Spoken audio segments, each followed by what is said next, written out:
Mateo 3, versículos 7 al 12. Esta es una muestra del tipo de predicación que proclamó el precursor de Jesucristo. Permítame leérsela comenzando en el versículo 7. Mateo 3. Al ver él que muchos de los fariseos y de los saduceos venían a su bautismo, les decía: generación de víboras, ¿quién os enseñó a huir de la ira venidera? Haced pues frutos dignos de arrepentimiento, y no penséis decir dentro de vosotros mismos: Abraham tenemos por padre, porque yo os digo que Dios puede levantar hijos a Abraham aún de estas piedras. Y ya también el hacha está puesta a la raíz de los árboles. Por tanto, todo árbol que no da buen fruto es cortado y echado en el fuego. Yo a la verdad os bautizo en agua para arrepentimiento, pero el que viene tras mí, cuyo calzado yo no soy digno de llevar, es más poderoso que yo. Él os bautizará en Espíritu Santo y fuego. Su aventador está en su mano, y limpiará su era, y recogerá su trigo en el granero, y quemará la paja en el fuego que nunca se apagará. Ahora, en estos pocos versículos encontramos una muestra de la predicación de Juan el Bautista, y básicamente su mensaje siempre es el mismo, como lo vemos indicado en el registro del Evangelio. Es un mensaje que llama al arrepentimiento, y no es diferente aquí. Encontramos eso al verlo en el versículo 8, que él llama que hagan frutos de arrepentimiento. Y en el versículo 2 del capítulo vemos que su mensaje fue: arrepentíos porque el reino de los cielos se ha acercado. Permítame retroceder un poco antes de entrar al texto. Dios le prometió a su pueblo un Salvador. Todos estamos conscientes de eso. Dios les prometió a un Mesías, un rey. E inclusive a lo largo de la época de el declive moral y espiritual de Israel, inclusive a lo largo de la época de la decadencia de Israel, aún a lo largo del tiempo de la disciplina de Israel, el Espíritu Santo continuó a través de la boca de los profetas hablando de la venida del Rey, el Mesías, el Cristo. Y la esperanza siempre se mantuvo viva, por lo menos en los corazones del remanente piadoso, conforme el Espíritu Santo usó a hombres como Isaías y Jeremías y Ezequiel y Joel y Zacarías y Malaquías para cantar una y otra vez las canciones del esplendor del Rey y de su reino venidero. Inclusive en épocas de decadencia e inclusive en épocas de disciplina, el mensaje todavía estuvo ahí. Y para aquellos que eran piadosos, era oído y era creído, y la expectativa llenaba sus corazones. Esto se llevó a cabo a lo largo de la historia de Israel hasta el gran período de silencio después de Malaquías. El Antiguo Testamento termina con la profecía de Malaquías. Y ese es el fin de la voz profética desde el punto de vista de la historia del pueblo de Dios. Y de hecho, Malaquías, el último libro del Antiguo Testamento, termina de esta manera: He aquí, os envío a Elías el profeta antes de la venida del gran y terrible día del Señor. Y él convertirá el corazón de los padres a los hijos, y el corazón de los hijos a sus padres, no sea que yo venga y hiera la tierra con una maldición. La última declaración del Antiguo Testamento es que iba a venir un hombre que realmente vendría en el espíritu y poder de Elías, y él convertiría a muchos del pueblo de Israel al Señor su Dios, y realmente esa era una profecía de ¿qué hombre? Juan el Bautista. De tal manera que el Antiguo Testamento termina con una declaración acerca de la venida de Juan el Bautista. El Nuevo Testamento también empieza con el ministerio de este hombre. Y en medio de este periodo de 400 años de silencio, 4 largos siglos desde Malaquías a Juan el Bautista, en donde no hubo una voz inspirada por Dios que hablara el mensaje del Mesías, el del reino venidero de justicia y de paz. Pero así como repentinamente comenzó el silencio, así repentinamente fue roto por la predicación poderosa y valiente de un profeta en el desierto llamado Juan el Bautista o Juan el Bautizador. Cualquiera de los dos está bien. En el capítulo 3, versículo 1 es presentado de esta manera: En aquellos días vino Juan el Bautista, y él rompió el cielo silencioso como un cometa. Él fue la primera voz profética en 400 años, y su mensaje fue el mensaje más esperado de cualquier mensaje que jamás pudo ser presentado. Su mensaje era que el reino de Dios se ha acercado, el Rey está por venir. Aquello para lo cual Israel había esperado, la expectativa del reino, aquel a quien esperaban ver, el Rey mismo se acercaba, estaba por llegar. Y hemos aprendido en nuestro estudio que Juan el Bautista fue el heraldo del Rey. Él fue el anunciador, él fue el precursor. Y entonces lo hemos conocido porque esto encaja con el plan de Mateo. Mateo escribió su evangelio entero para presentar a Cristo como rey. Y Mateo sabe bien que todos los reyes tienen un heraldo. Todos los reyes tienen un anunciador. Todos los reyes tienen un precursor o alguien que endereza el camino, que prepara las cosas para su llegada. Y como consecuencia, Mateo procede a presentarnos a este heraldo para que él pueda afirmar desde otro ángulo que Jesucristo de hecho era un rey. Como cualquier rey, él tuvo un heraldo, no solo cualquier precursor, sino que de acuerdo con Mateo 11:11, Juan el Bautista fue el hombre más grande que jamás había nacido hasta su época. De hecho, un gran hombre. Entonces Mateo nos presenta a Juan porque encaja con su tema. Y el mensaje de Juan fue el mensaje de arrepentimiento, el mensaje que era necesitado para preparar a Israel. Porque la tragedia de la situación, como lo hemos visto, era que aunque el rey estaba por venir y aunque el reino era inminente, el pueblo no estaba listo y el pueblo no podía recibir el reino. Había pecado en Israel, Israel estaba perdido. De hecho, Israel no era diferente que los gentiles en este punto.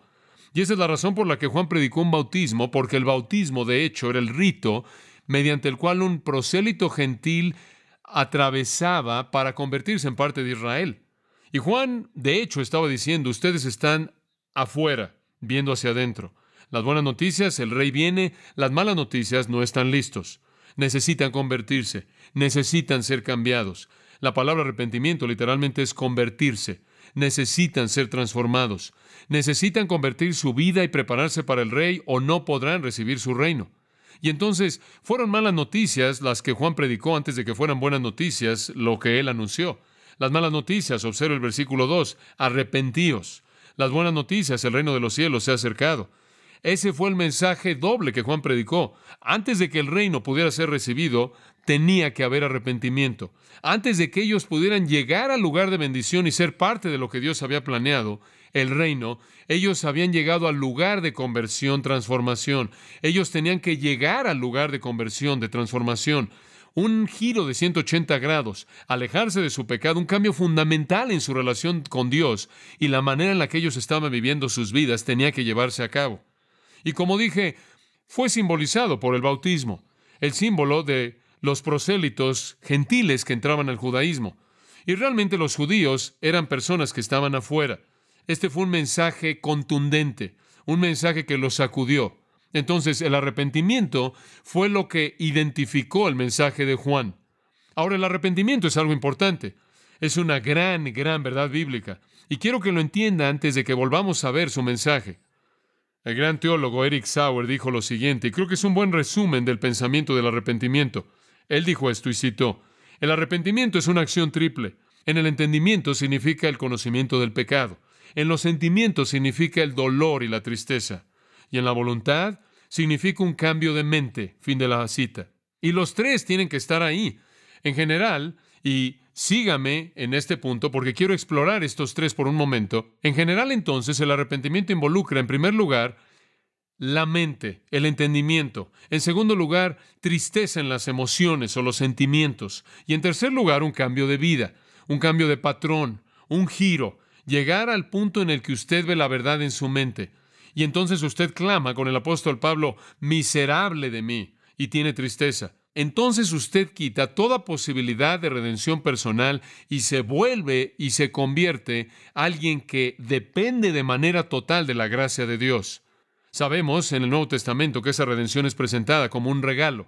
Dios ha concedido redención, dice en Hechos, capítulo 5, capítulo 11. La redención es un regalo, de acuerdo con 2 de Timoteo, capítulo 2, versículo 25, en donde la Biblia dice, en mansedumbre, instruyendo a aquellos que se oponen, por si quizá Dios les conceda arrepentimiento. Es un regalo de Dios. Dios concede este regalo en una medida triple. Veámoslos. Ya los hemos mencionado.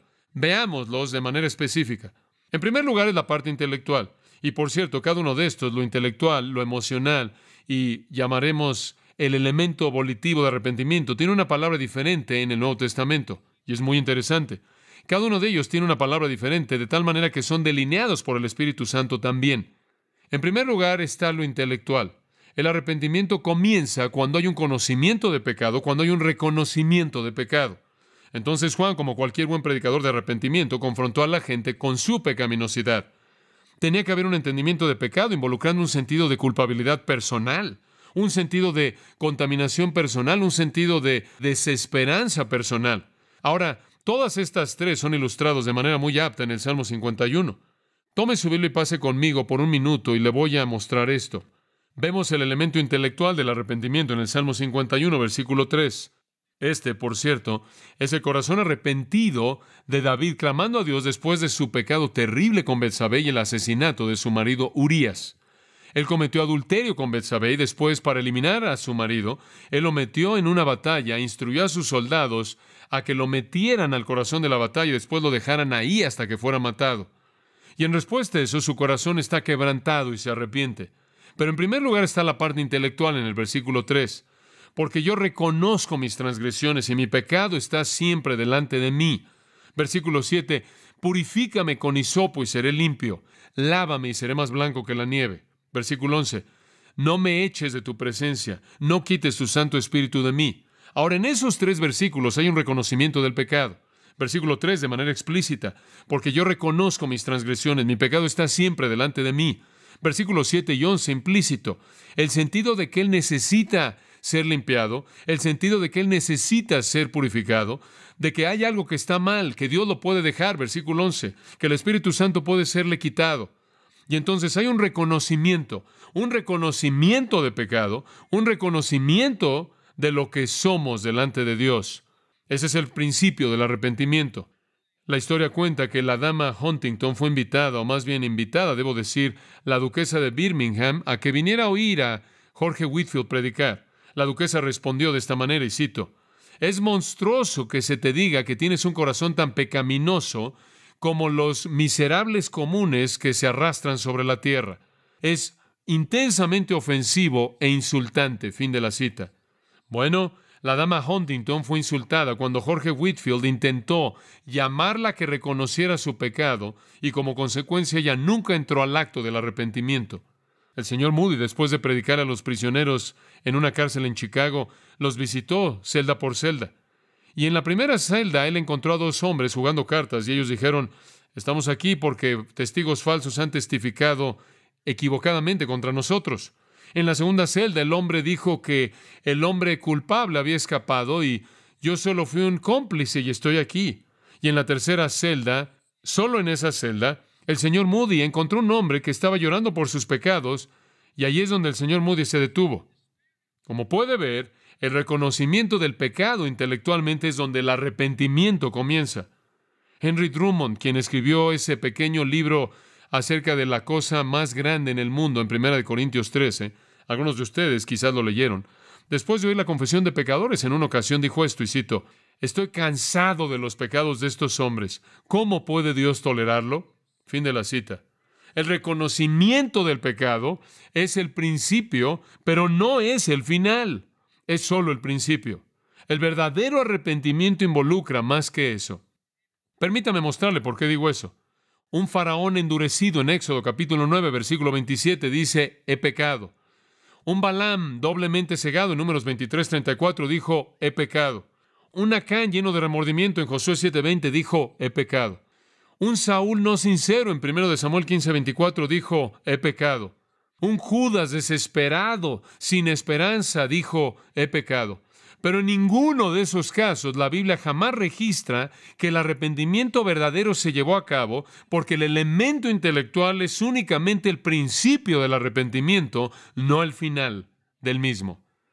Debe haber, en segundo lugar, lo emocional, y como Eric Sauer lo dice, esto es lo que tenemos en los sentimientos. Vamos de la mente a los sentimientos y se vuelve un reconocimiento no solo del pecado, sino que el pecado es una abominación a un Dios santo, y después ahí hay un sentido abrumador de culpabilidad en las emociones. Salmo 51 de nuevo. En este salmo en donde David está enfrentando su pecado, encontramos este elemento en el versículo 1. «Ten misericordia de mí, oh Dios, conforme a tus misericordias, conforme a la multitud de tus misericordias, borra mis transgresiones. Lávame de mi iniquidad y límpiame de mi pecado». Y como puede ver, aquí hay un hombre clamando por misericordia, y el único hombre que necesita misericordia es un hombre que es, ¿qué? Culpable. Como puede ver, los hombres inocentes no necesitan misericordia. La justicia está bien para ellos. Son los hombres culpables que necesitan misericordia. Y David reconoce aquí que él es culpable y sus emociones han sido conmovidas. En el versículo 10, crea en mí un corazón limpio. Él ve la maldad en su corazón. Oh Dios, renueva un espíritu recto en mí. Versículo 14, líbrame de la culpabilidad de sangre. Y David inclusive sintió la ansiedad y el dolor en su cuerpo físico. Él clama a Dios en medio de este pecado, en una angustia terrible en su corazón. De hecho, allá atrás en el Salmo 32, él dice, cuando callé por mi pecado, mis huesos se envejecieron a través de mi gemir todo el día y noche. Tu mano fue pesada sobre mí. Se volvió mi verdor en sequedades de verano. Como cuando su lengua se seca, cuando usted sabe que ha hecho algo mal y está enfrentando la prueba. David simplemente se secó. Sus huesos le dolían. Él tuvo respuestas fisiológicas a la emoción de la culpabilidad. Y vemos que el arrepentimiento involucra no solo un elemento intelectual, sino un sentido emocional de culpabilidad, de un reconocimiento profundo de que el pecado es contra el Dios Santo y un sentido de tristeza abrumador. Y amados, quiero apresurarme a añadir que todos los elementos verdaderos del arrepentimiento, todos los actos verdaderos del arrepentimiento deben incluir esta característica. Debe estar ahí. Usted lo tiene en Lucas capítulo 18 y esta declaración interesante acerca del joven rico. Y cuando él oyó esto, él se entristeció mucho porque era muy rico. Dice usted, hombre, pero eso es bueno, él tenía tristeza. Sí, pero hay algo que está mal con ese tipo de tristeza. Cuando hablo de, y ahora escuche esto, cuando hablo de dolor emocional por el pecado, me refiero al dolor que viene por la violación de un Dios santo, no por las consecuencias. Tiene que ser lupe katatheon, tiene que ser una tristeza dirigida hacia Dios. Tristeza que es meramente un sentido de vergüenza porque todo el mundo descubrió, o tristeza que es realmente temor de las consecuencias, es egoísmo. Y eso está orientado hacia el egoísmo. La verdadera emoción, la verdadera culpabilidad emocional, la verdadera tristeza en el corazón es porque Dios ha sido violado y eso es lo que constituye el verdadero arrepentimiento. Hay muchos que están tristes porque fueron sorprendidos en su pecado, ¿no es cierto? Hay muchas personas que lamentan que perdieron su reputación, muchas personas que lamentan que enfrentaron algunas consecuencias. Eso es diferente. Escuche esto. El verdadero arrepentimiento no piensa en las consecuencias, no piensa en la opinión de otra persona y no piensa en justificar su pecado, piensa en que transgredió a Dios, piensa en que es culpable de manera personal. Entonces es lupe katatheon, tristeza hacia Dios. Ese es el punto. Y cuando hay arrepentimiento genuino, habrá este sentido profundo de tristeza dirigido hacia un Dios santo que ha sido ofendido. Judas, cuando él traicionó a Cristo y fue condenado, dice en Mateo 27:3 que se arrepintió, pero no fue el tipo de arrepentimiento genuino. No fue el tipo correcto. No fue el arrepentimiento que es hacia Dios. Ese fue el arrepentimiento que dice, no me gustan las consecuencias, y eso es diferente. Entonces usted comienza con el intelecto y después se mueve a los sentimientos. Pero no importa qué tan convencida esté la mente por el pecado, y no importa el dolor que enfrenten las emociones, inclusive en el camino correcto, el arrepentimiento genuino nunca sucederá sin la tercera área, y esa es la volitiva. Intelectual, emocional y volitiva. Tiene que haber un acto de la voluntad. Tiene que haber un cambio de dirección. Con David él lo reconoció y él se sintió culpable por ello, y su culpabilidad fue dirigida hacia Dios. Pero lo que realmente hizo que el arrepentimiento se llevara a cabo fue el hecho de que él llevó a cabo un acto de la voluntad en la cual él dijo, ya no volveré a hacer esto. Voy a volverme de esto. Él cambió su patrón de vida. Observe el Salmo 51, versículo 5. He aquí, en maldad he sido formado y en pecado me concibió mi madre. Él reconoce que esto es el pasado. Esta es la manera en la que fue, pero en el versículo 7 dice, purifícame con hisopo y seré limpio, lávame y seré más blanco que la nieve. Se voltea esta depravación, voltea esta pecaminosidad. Crea, versículo 10, en mí un corazón limpio, oh Dios, renueva un espíritu recto dentro de mí. Como puede ver, su voluntad quería un cambio dramático. Esto es vital, eso es vital. Eso es ilustrado, creo yo, en el Nuevo Testamento en muchos casos, uno de los cuales que es especialmente significativo, el hijo pródigo. En primer lugar, el hijo pródigo sabía intelectualmente que había hecho algo mal, ¿no es cierto? Y después él manifestó emociones y comenzó a ver lo que los cerdos comían y comenzó a darse cuenta en qué desastre tan terrible se encontraba. Pero finalmente fue volitivo en Lucas 15:18. Dijo, haré, me levantaré, diré. Y él dice, y haré que me levantaré, iré a mi padre y le diré: Padre, he pecado contra el cielo y contra ti. Ya no soy digno de ser llamado tu hijo. Hazme como uno de tus jornaleros. Y se levantó y fue a su padre. Allí estuvo el acto de arrepentimiento genuino consumado. Él se movió en la dirección de Dios. En Lucas 23:42 usted tiene arrepentimiento genuino cuando el ladrón dice en el versículo 41, nosotros sufrimos justamente, recibimos lo que merecen nuestras obras. Él dice: yo reconozco que soy un pecador. Este hombre no ha hecho nada mal. Y él le dijo a Jesús: Señor, y ahí el hombre cambió su lealtad, ¿no es cierto? Durante mucho tiempo, a sí mismo o a Satanás o aquello a lo que había servido como Señor, pero ahora era Jesús. Señor, acuérdate de mí cuando vengas en tu reino. A partir de ahora quiero ser identificado contigo. Hubo un cambio. Su voluntad fue activada. ¿Y el otro ladrón? No le pasó eso. No fue así. Ahora, como puede ver, una vez que el arrepentimiento ocurre, habrá una respuesta inmediata. Y esto es lo que encontramos observando de nuevo Mateo capítulo 3 ahora. Esto es lo que encontramos en Mateo capítulo 3 y versículo 8, llamados los frutos de arrepentimiento. Cuando esta transformación real, honesta, legítima, intelectual, emocional, volitiva, este giro realmente ocurre bajo el poder de Dios como un regalo de Dios, cuando Dios lleva a cabo este milagro en una vida, habrá fruto, habrán resultados. Todo el arrepentimiento verdadero dará fruto. El mensaje de Juan, entonces, es de arrepentimiento verdadero. Y Juan está muy preocupado con certificar a cualquier persona que supuestamente se arrepiente en base a que esa persona manifieste ¿qué cosa? Fruto. Si no está ahí, entonces el arrepentimiento no es válido, porque donde hay arrepentimiento real, habrá resultados reales. Donde hay una vida transformada, donde hay conversión y transformación, debe haber un resultado. Y entonces el mensaje primordial que Juan usa para confrontar a los fariseos y los saduceos es este. Ahora regresemos a Mateo 3 y veamos de nuevo esta confrontación. El mensaje de Juan: arrepentimiento. Tienen que arrepentirse y tiene que ser real y honesto y legítimo y debe manifestarse por los frutos de arrepentimiento. ¿Y sabe usted cuáles son esos frutos de arrepentimiento? Se los vamos a recordar en caso de que usted lo haya olvidado en tan solo un momento.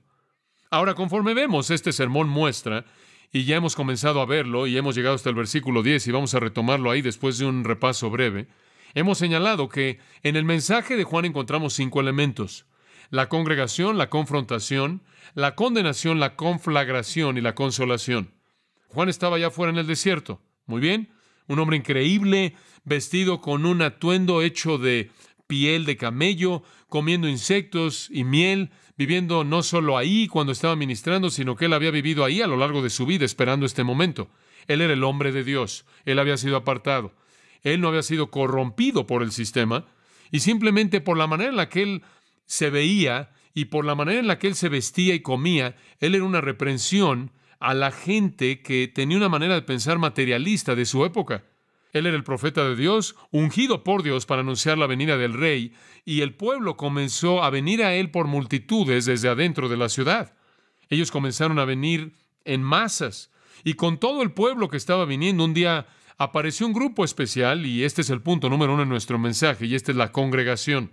Y vimos quiénes eran. Observe el versículo 7. Al ver que muchos de los fariseos y de los saduceos venían a su bautismo, Juan ve un día, y aquí vienen los fariseos y los saduceos, los líderes religiosos, los dos grupos primordiales del judaísmo, los legalistas y los liberales, los fariseos siendo los legalistas y los saduceos siendo los liberales, y ellos venían para ser bautizados. En otras palabras, ellos van a hacer lo que fuera necesario para entrar en este asunto. Ellos querían ser incluidos. Ellos temían que este nuevo movimiento pudiera excluirlos. Si el pueblo estaba metido, ellos iban a estar metidos porque ellos querían aferrarse a su control sobre la gente.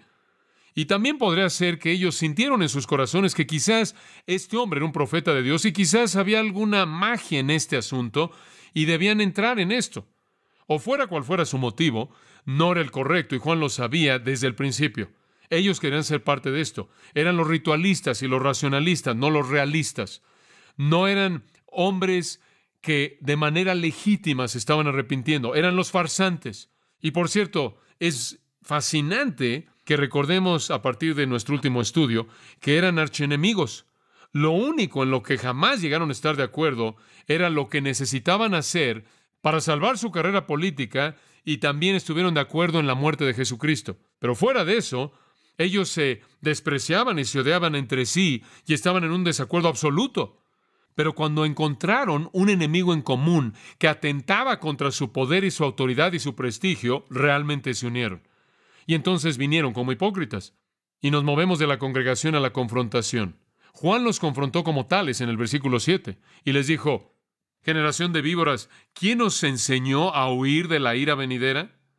Ustedes son unas víboras. ¿Qué es lo que los hizo huir del incendio de los arbustos? ¿Qué es lo que los empujó aquí? ¿Qué fue lo que los sacó a ustedes víboras de sus agujeros? ¿Qué fuego los hizo correr? ¿Legítimamente están huyendo de la ira de Dios?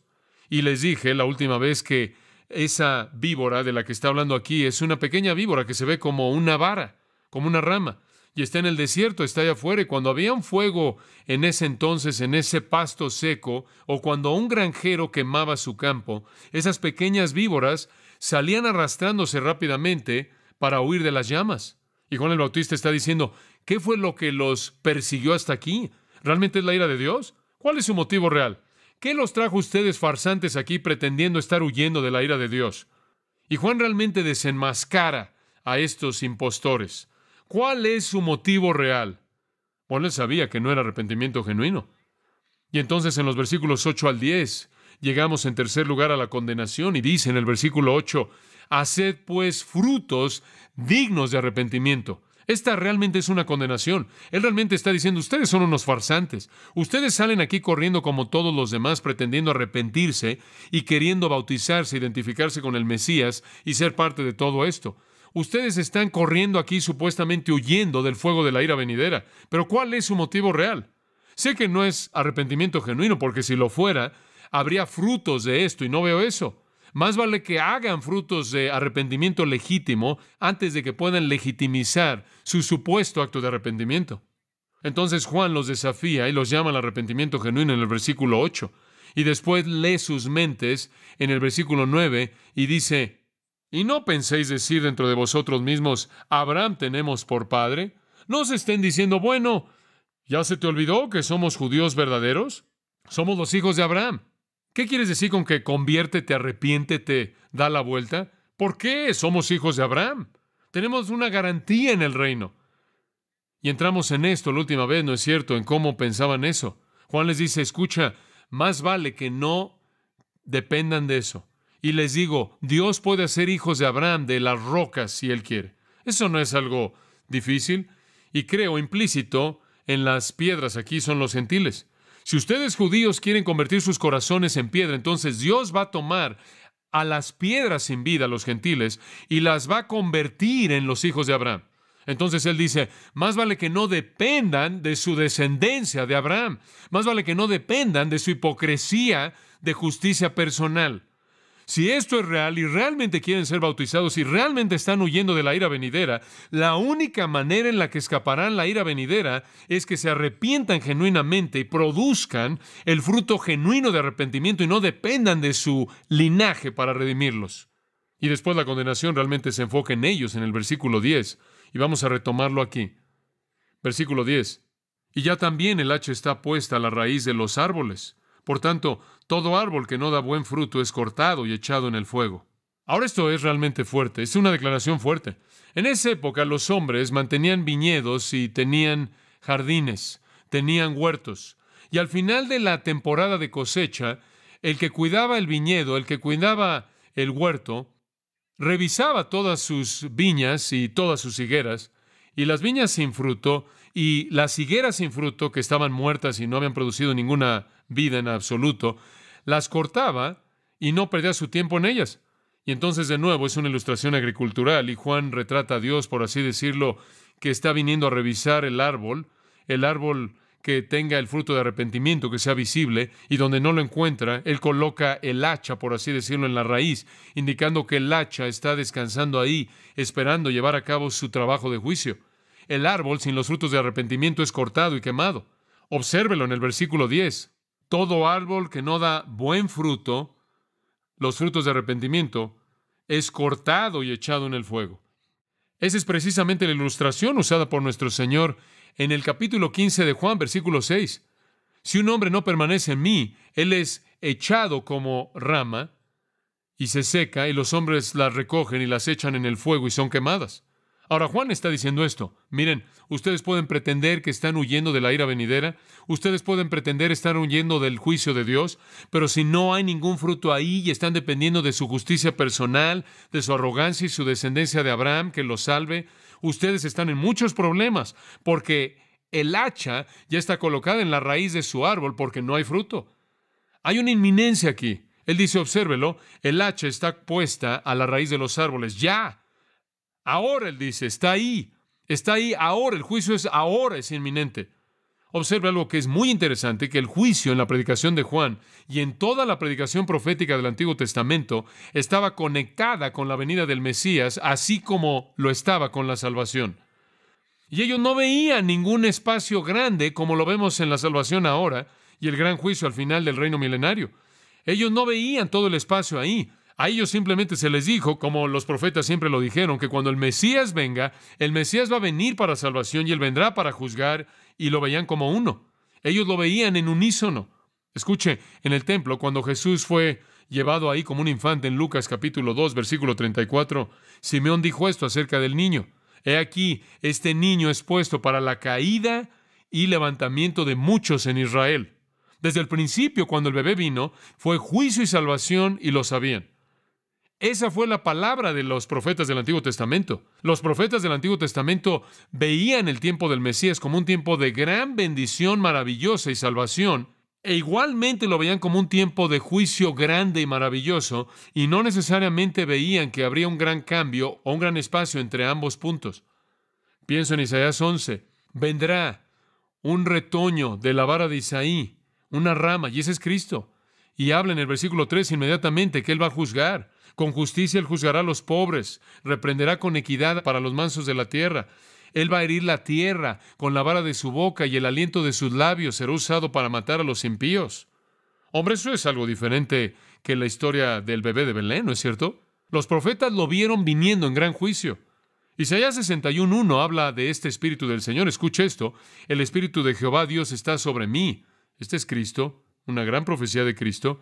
Y él inclusive citó este versículo, y él como el cumplimiento de esto. Porque el Señor me ha ungido para predicar buenas nuevas a los mansos.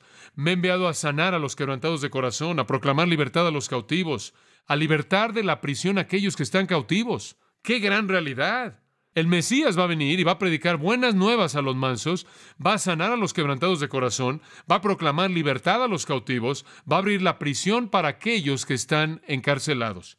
Ese es el elemento de salvación. Y el siguiente versículo dice que Él proclamará el año aceptable, agradable del Señor, y el día de la venganza de nuestro Dios. Un día de ira, un día de juicio, iban de la mano. El profeta Joel, en el 3er capítulo de su breve profecía, esencialmente trata con lo mismo. No vamos a tomar el tiempo para verlo, pero Juan predicó ese mismo mensaje. Él dijo, oye, el reino se ha acercado, pero el hacha ya está puesta a la raíz del árbol también. Y no puedo evitar sino pensar en unas cuantas semanas atrás en Mateo, que tan pronto como ese pequeño bebé llegó, no pasó mucho tiempo después de que otros pequeños bebés fueron matados, hasta que hubo caos en Israel hasta el 70 después de Cristo. Y el 70 después de Cristo vino, y la nación entera de Israel fue ahogada en un mar de sangre, y la ciudad de Jerusalén literalmente fue aplastada del mapa. Cuando Juan predicó esta palabra, cuando Juan dijo el hacha está puesta a la raíz del árbol, ¿se da cuenta usted de que la destrucción de Jerusalén estaba tan solo 40 años de distancia y se terminaría todo? Entonces, estaba el juicio inminente. Por cierto, esto es siempre verdad. Siempre hay un juicio inminente, porque el momento en el que usted muere, el momento en el que cualquier hombre muere, hay juicio. Oh, no el gran juicio final del gran trono blanco, pero escuche, cuando usted muere sin Jesucristo, en ese momento usted está excluido de la presencia de Dios para siempre. Y eso es juicio. Y además, Dios trae juicio y venganza, inclusive en esta vida, antes de que morimos. Si usted vive una vida en violación a los principios de Dios, usted sufrirá las consecuencias aquí y ahora. Lea el libro de Proverbios. La médula en el libro de Proverbios es esta. Va a ser bueno para los buenos y malo para los malos aquí y después. Esa es la médula en el libro de Proverbios. Bueno para los buenos, malo para los malos, ahora y después. El hacha está puesta a la raíz del árbol. Y claro, en últimas, el juicio del gran trono blanco, terrible, aterrador, un juicio aterrador. Entonces Juan tuvo que decir, el juicio está tan cerca como el reino está cerca.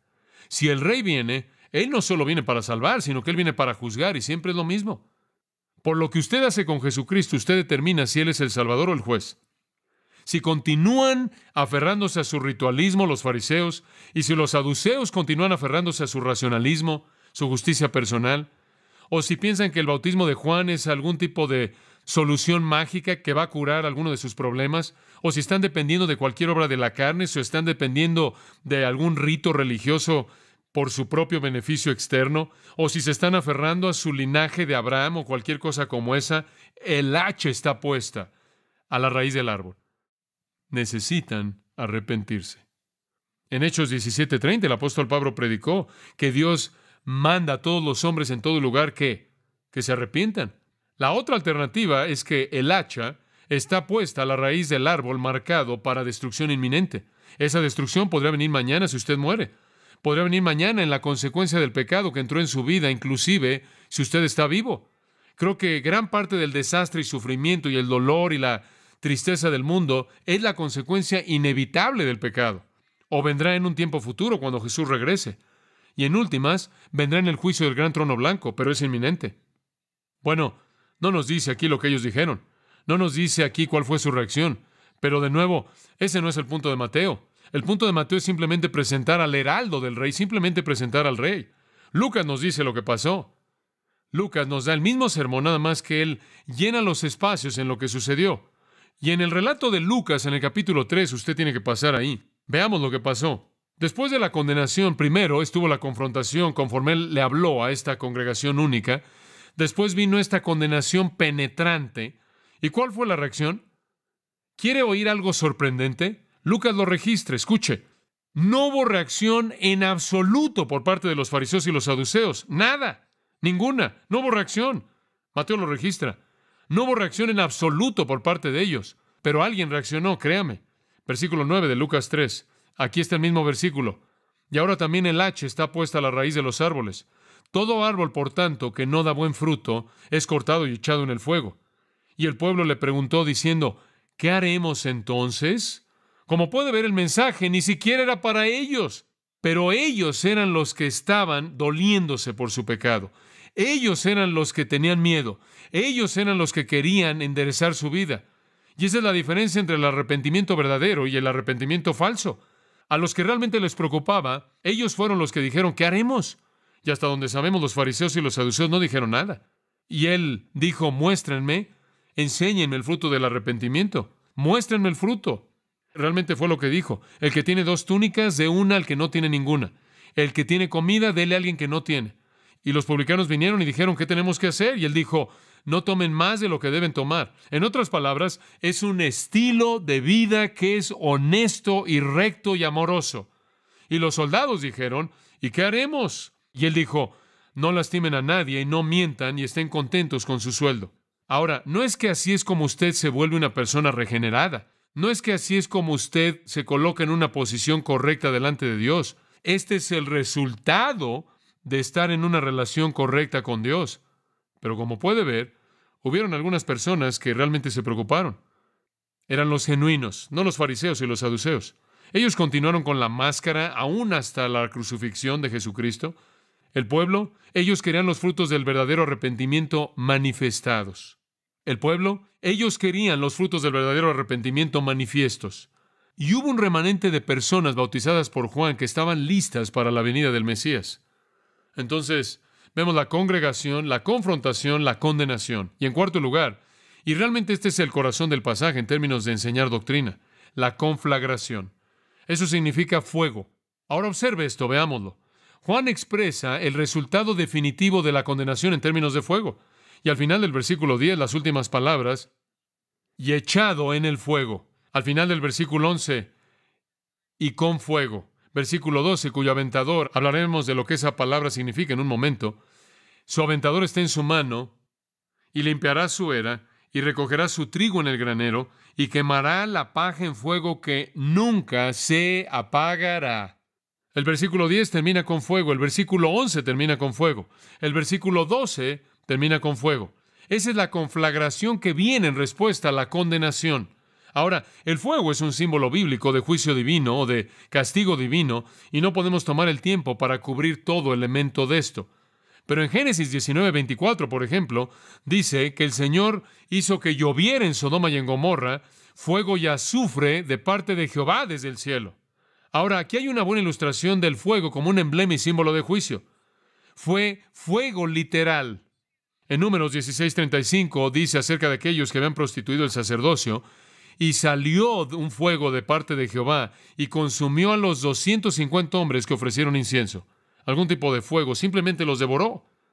Deuteronomio 4:24 identifica este concepto entonces con Dios. Porque Jehová tu Dios es fuego consumidor. Deuteronomio 4:24. Él es fuego consumidor. Deuteronomio 32:22. Porque un fuego es encendido en mi ira y quemará hasta lo más bajo del Seol y consumirá la tierra con su incienso y encenderá el cimiento de los montes. Ahora quiero decirle algo, cuando Dios se enoja va a haber fuego. Eso es lo que está diciendo. Y una y otra vez vemos esto a lo largo del Antiguo Testamento. Otro más que quizá le puedo dar. Jeremías 4:4. Circuncidaos vosotros mismos al Señor y quitaos el prepucio de su corazón. En otras palabras, que su religión sea interna. Vosotros, hombres de Judá y habitantes de Jerusalén, no sea que mi furia venga como fuego y queme de tal manera que nadie la pueda apagar debido a la maldad de sus obras. Entonces puede ver usted que el fuego manifiesta a Dios en juicio. Es una manera en la cual Dios define su acto de juicio. En Malaquías, simplemente como una palabra que concluye el Antiguo Testamento, termina con una palabra acerca de fuego. En el capítulo 4, versículo 1, el último capítulo del Antiguo Testamento, he aquí, viene el día que quemará como un horno, y todos los arrogantes, sí, y todos los que hacen impiedad, serán hojarasca, y el día que vendrá los quemará. Y el Señor dice que Él no va a dejar ni raíz ni rama. Y usted encuentra lo mismo inclusive en el Nuevo Testamento, fuego. Jesús habló de esto. En Mateo 5:22, Él dijo: tú necio, estás en peligro del fuego del infierno. Mateo 5:29, si tu ojo derecho te es ocasión de caer, sácalo y échalo de ti, porque es mejor perder uno de tus miembros y no que todo tu cuerpo sea echado al infierno. Ese es Jesús el que está hablando. Y de nuevo la palabra infierno es Gehenna, el Gehenna de fuego. Observe Marcos 9:43. Iremos a Marcos y después aún en Lucas. Marcos 9:43, de nuevo, simplemente para mostrarle este énfasis en el Nuevo Testamento. Y si tu mano derecha te es ocasión de caer, córtala, porque es mejor para ti entrar en la vida manco que teniendo dos manos ir al infierno, al fuego que nunca se apagará, en donde el gusano de ellos no muere y el fuego nunca se apaga. Y aquí usted tiene la idea de este fuego que nunca puede apagarse.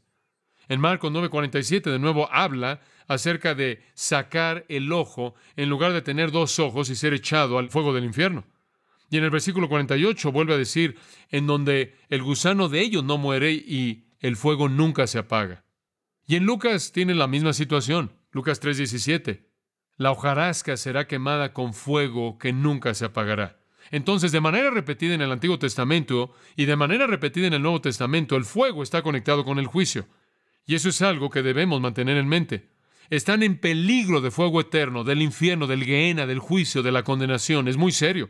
Juan no está simplemente diciendo, hombre, si no hacen esto, van a perderse de la vida abundante. Hombre, si no hacen esto, nunca conocerán la paz y la felicidad. Si siguen viviendo de la manera en la que están viviendo, realmente no van a tener gozo, realmente no van a tener una imagen personal positiva. Él está diciendo, si ustedes continúan viviendo de la manera en la que ustedes viven, ustedes van a arder en el infierno. Esa es la consecuencia. Y no hay manera de apagar ese fuego. Jesús lo dijo, no hay manera. Todo árbol, Mateo 7:19, todo árbol que no da buen fruto es cortado y echado en el fuego. Todo árbol. Nadie se escapa. Escuche, si Satanás, quien es tan poderoso, inteligente y astuto, no se va a escapar de ser arrojado al lago de fuego, ¿qué lo hace pensar a usted que algún hombre podría escaparse? Y después en el versículo 12 realmente cristaliza la verdad porque retrata a una era. Es una imagen fascinante. Su aventador está en su mano. Ahora, el aventador aquí es una pala. No es una pala como la que usted piensa como una pala. Literalmente significa una pala. Es una pala para aventar. Es una cosa plana grande. Notará que usted tiene el piso mencionado en el versículo 12 y la limpieza y la pala, y esto es lo que sucedía. Esta es una era. Después de la cosecha, todavía estamos lidiando con una serie de metáforas agriculturales aquí. Este era el estilo de vida de Juan ahí en el desierto. Había una era, y la era el piso, y era algo único. Ellos tomaban un lugar duro en un campo, normalmente, donde había una cama de roca, y ellos la mojaban y la mojaban, la mojaban y la empacaban, la comprimían hasta que simplemente estaba muy, muy dura. Le daban forma como de un plato, de tal manera que estaba más profundo en la parte de en medio, y después se volvía no tan profunda, como si fuera un plato hondo. Y después, alrededor, por la parte de afuera, lo que hacían es que apilaban rocas para que actuaran como una especie de un pequeño muro para mantener el grano adentro. Y después, cuando la cosecha terminaba, tomaban estos pilas, montón por montón del grano, lo que fuera, y lo aventaban ahí, a la era, esa parte del piso que habían hecho. Y después había ahí un buey o bueyes, dependiendo del tamaño de la era.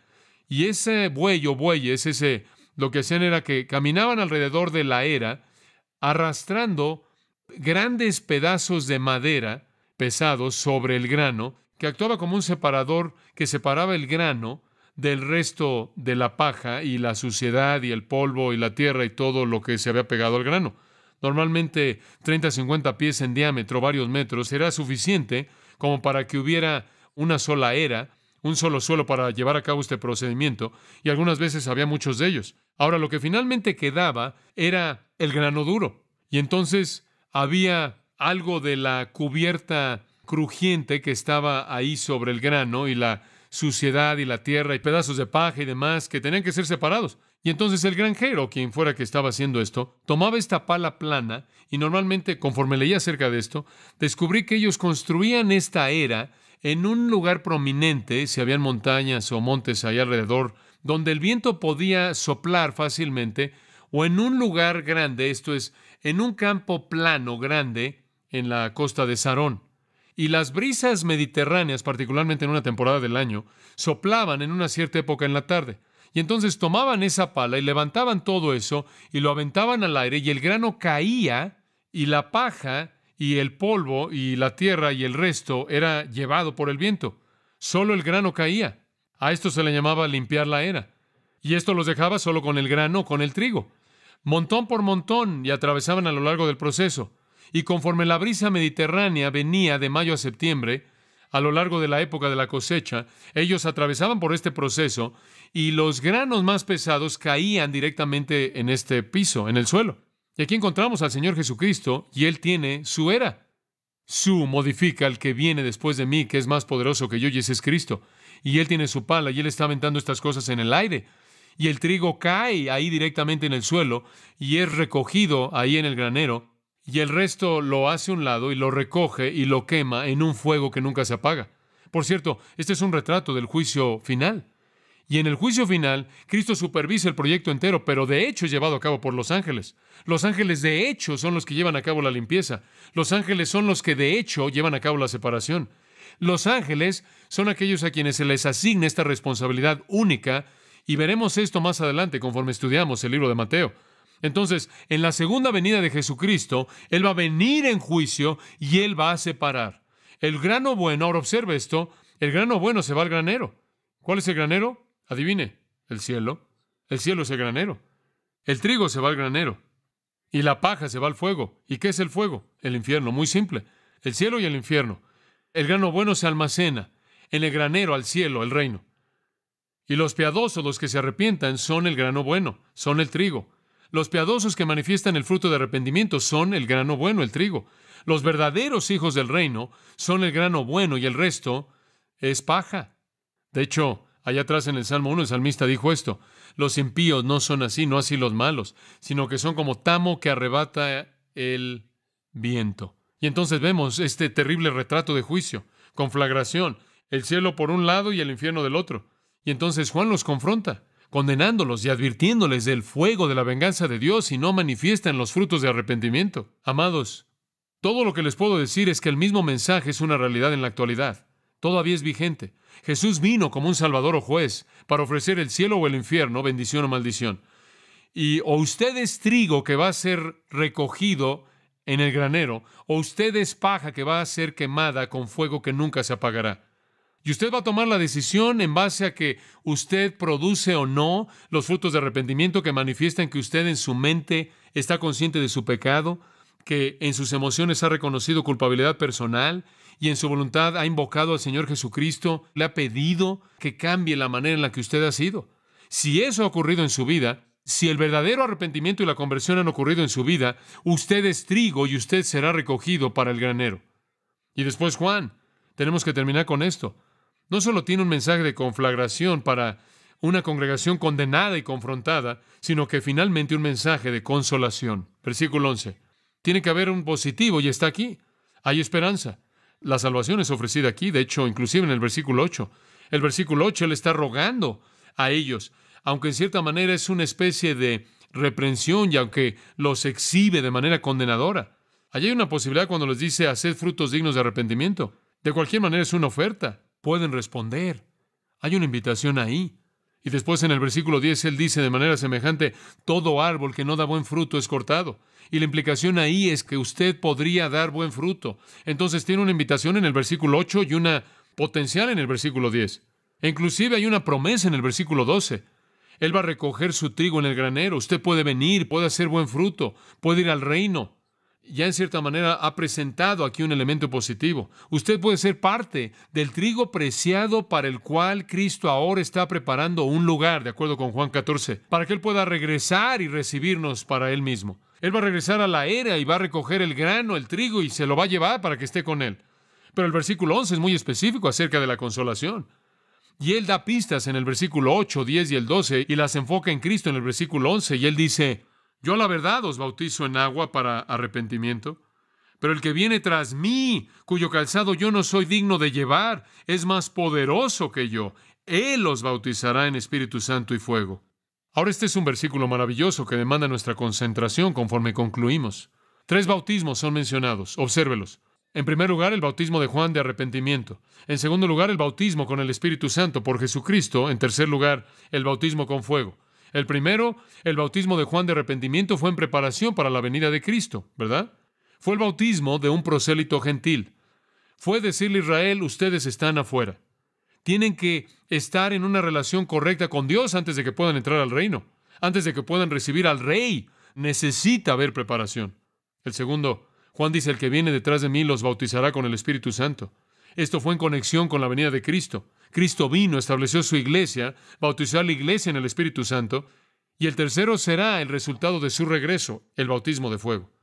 El bautismo de Juan, ¿por qué? Solo fue una preparación, simplemente una preparación. Recordarán Hechos 19:4, después dijo Pablo, de cierto Juan los bautizó con bautismo de arrepentimiento, diciendo al pueblo que debían creer en aquel que vendría después de él, esto es, en Cristo Jesús. Él simplemente los estaba preparando. Ellos estaban bautizándose como símbolo de una limpieza interna conforme confesaban sus pecados y establecían una relación de armonía con Dios para que estuvieran listos cuando el Mesías llegara. Esto no fue el bautismo cristiano, esto fue precristiano. Este fue un acto de fe y arrepentimiento del Antiguo Testamento. Y después venía otro. Él dijo, más poderoso que yo, superior en poder, superior en posición, superior en bautismo.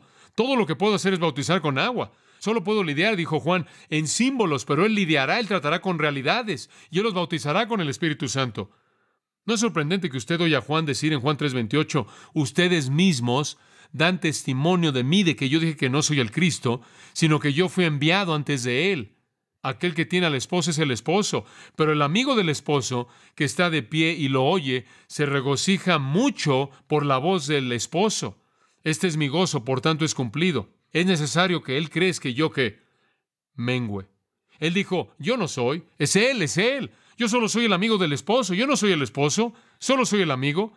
Y después la humildad de Juan es vista de una manera tan hermosa. El que viene tras mí, cuyo calzado yo no soy digno de llevar, es más poderoso que yo. Literalmente, yo no soy apto para cargar sus sandalias. La palabra en el griego para calzado significa aquello que es atado abajo y simplemente es una referencia solían hacer una suela para la parte de abajo del pie a partir de madera o de piel, y simplemente colocaban esa piel en la parte de abajo del pie y la amarraban simplemente al tobillo y al pie. Los beduinos en la actualidad pueden llevar una sandalia así hecha de piel de oveja. De todas las cosas que un esclavo tenía que hacer, el esclavo más bajo en la jerarquía, la tarea más baja de todas era cargar las sandalias de su amo. Cuando el amo llegaba a casa, se quitaba sus sandalias, le lavaba los pies y se llevaba sus sandalias. Esa era la tarea más baja que cualquier esclavo tenía que hacer. De hecho, cuando los discípulos se encontraron con él en el aposento alto la noche antes de que Jesús fuera capturado y llevado, ellos no estaban dispuestos a hacerlo el uno hacia el otro. Eso era demasiado bajo.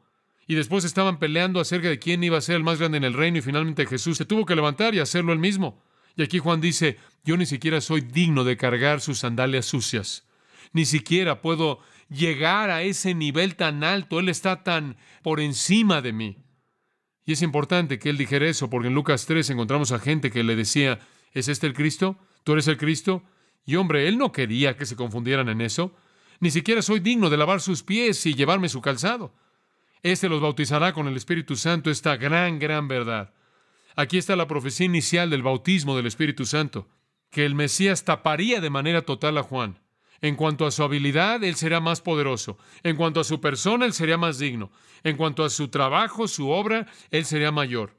Y entre Juan el Bautista y Jesucristo había una diferencia de capacidades tan grande como lo sería entre lo infinito y lo finito, entre lo eterno y lo temporal.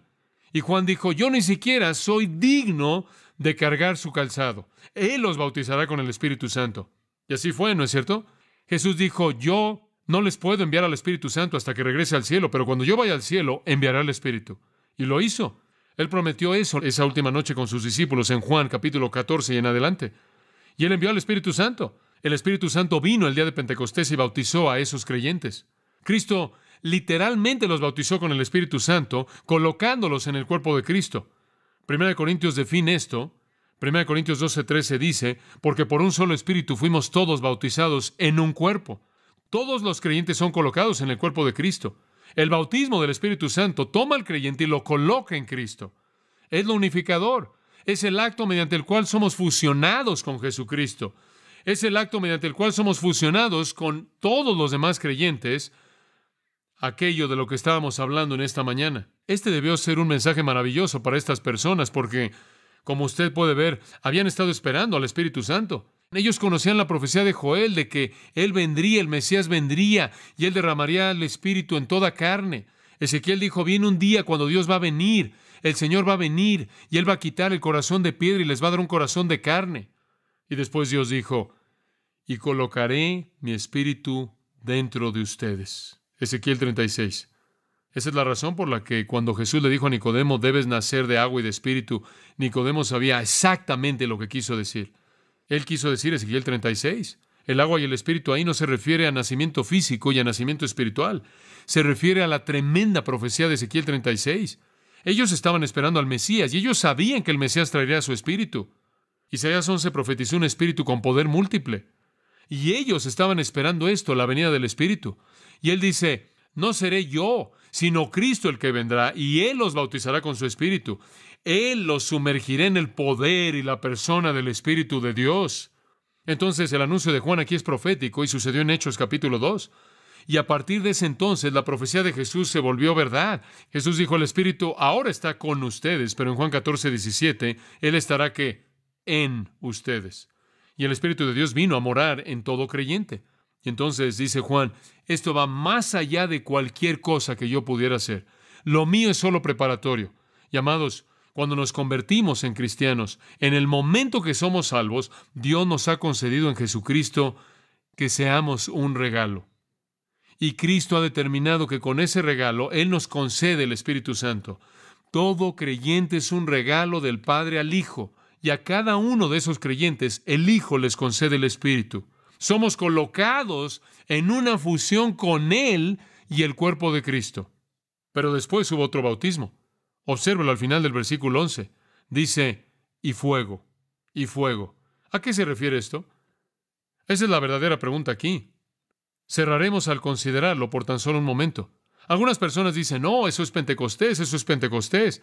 Lo tiene usted todo aquí en Hechos 2, bautismo del Espíritu ahí. Y dice, sobre toda persona aparecieron como lenguas de fuego. Y entonces dicen, lenguas como de fuego. Ese es el cumplimiento de eso. Bueno, tengo varios problemas con eso. Número uno, no dice que fue fuego en Pentecostés, dice que solo fueron lenguas. Pero en cuanto a su apariencia, se veían como fuego. Lenguas como de fuego, como una pequeña flama, pero era una lengua, no fuego.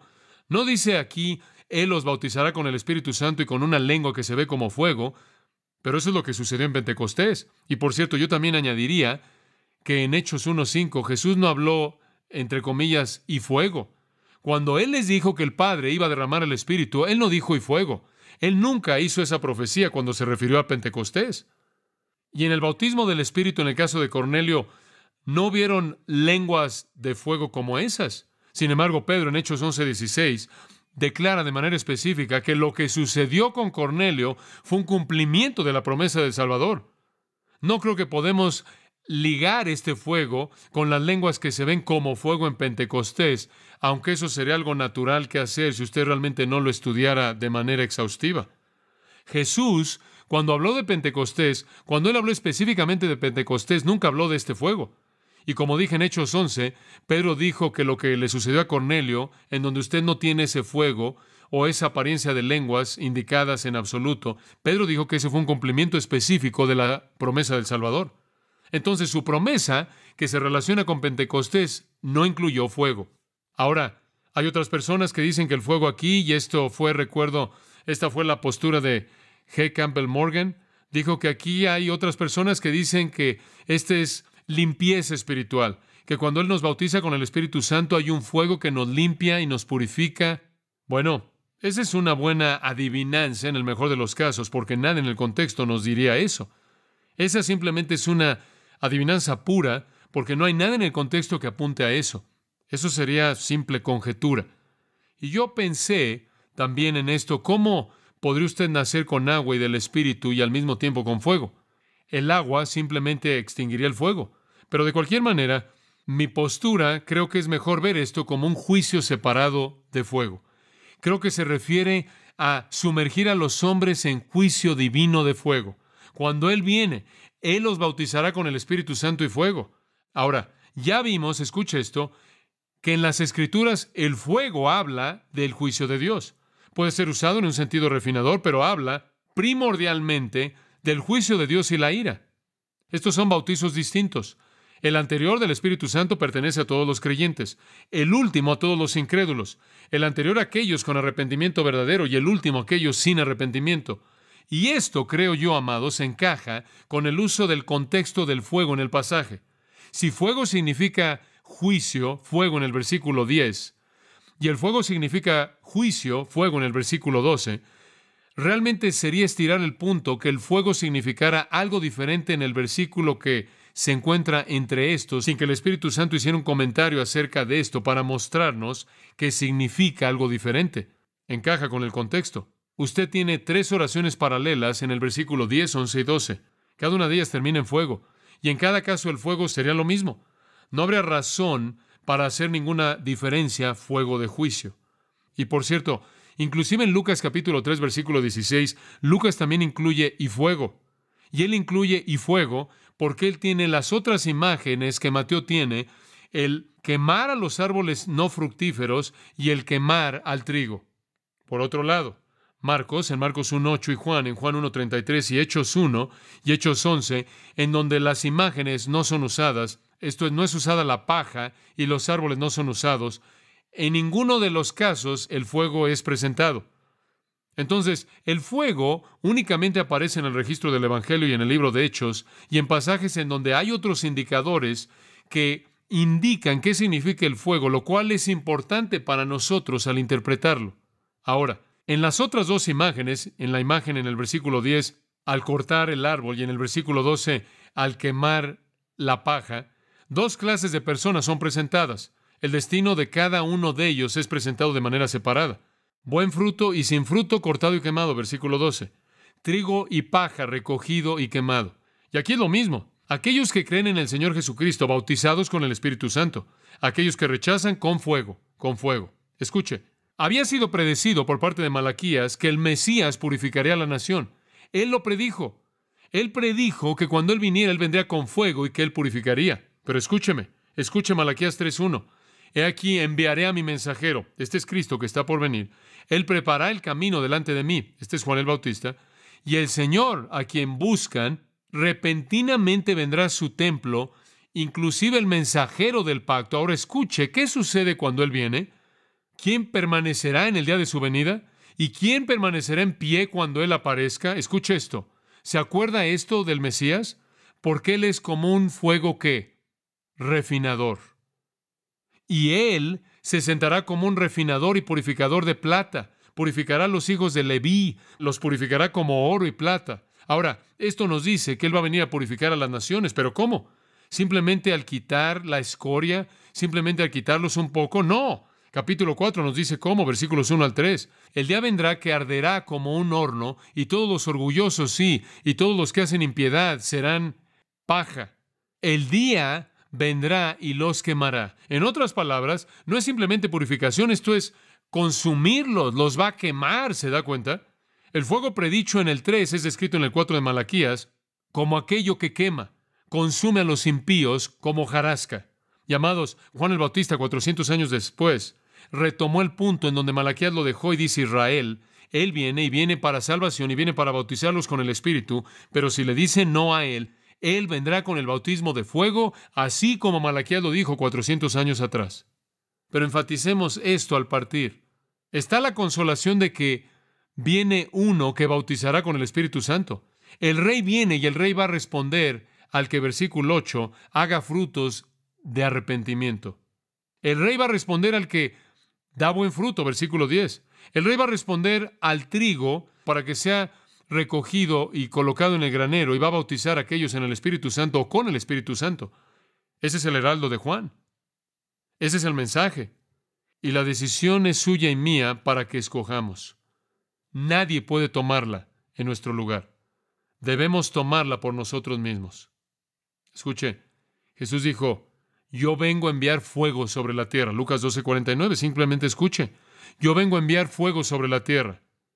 ¿Y qué si ya esté avivado? Pero tengo un bautismo con el cual seré bautizado. ¿Y cómo seré detenido hasta que lo cumpla? ¿Pensáis que he venido a traer paz a la tierra? Os digo no, sino más bien división. Porque a partir de ahora habrá 5 en una casa divididos, 3 contra 2 y 2 contra 3. El padre estará dividido contra el hijo y el hijo contra el padre, la madre contra la hija contra la madre, la suegra contra su nuera y la nuera contra su suegra. Dice usted, ¿qué es lo que está diciendo? Él está diciendo, Jesús vino a hacer una diferencia.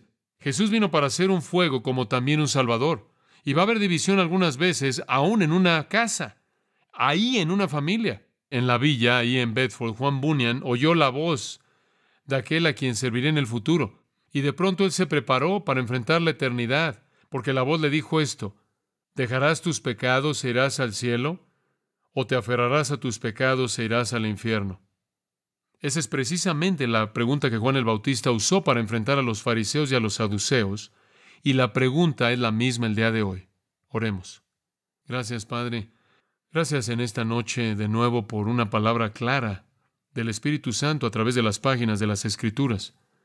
Te honramos como el Dios que habla la verdad. Y sabemos que cuando tú hablas acerca del cielo es verdad, y cuando tú hablas acerca del infierno es verdad. Sabemos que tú pides ver el fruto del verdadero arrepentimiento, la manifestación que es real. Padre, oro en esta noche que tú te muevas en los corazones de aquellos de nosotros que estamos aquí, particularmente aquellos que no conocen a Cristo, que nunca han comprometido, nunca han entregado su vida a Él, que nunca se han arrepentido verdaderamente, que vean su pecaminosidad en contraste al fondo de un Dios santo, que sientan la culpabilidad y la mancha personal y lo horrendo que es ese pecado y después vuelvan su voluntad a Jesucristo y le pidan que los perdone y que controle su vida. Padre, que hagan eso en esta noche, que esta sea la noche cuando pasen ellos de la muerte a la vida, cuando el hacha que ha estado ahí colocada en la raíz del árbol sea levantada, y llevada a otro lugar, porque el árbol de pronto da nueva vida. Cuando aquello que se veía como paja, repentina y milagrosamente ha sido transformado en trigo, que será recogido y llevado al granero. Cuando en ese lugar en donde el fruto del arrepentimiento estaba ausente, florece. Esto oramos, Padre, porque la palabra de Dios dice que no quieres que ninguno perezca, sino que todos vengan al arrepentimiento. Que nadie se vaya de este lugar sin cumplir ese deseo tuyo. Amén.